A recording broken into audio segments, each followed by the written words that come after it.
ما علاش كل سنه ولا انا تمشي ذنبي حتى انا جمعيه اباء واولياء التلاميذ حتى انا عضو جمعيه اباء واولياء التلاميذ يطلبوا ولادي.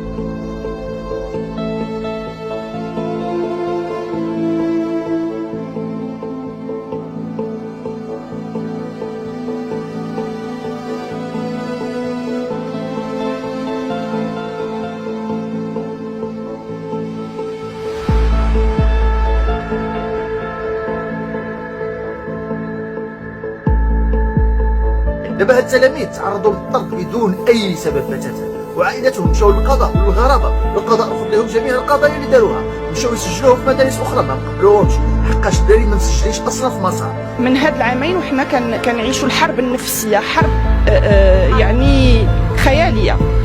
وحقيقه هو في كل اجتماع مع الاباء يتباهى بانهم المارينز.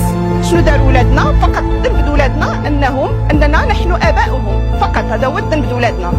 ويجي مدير امريكي يمارس علينا العنصريه ديالو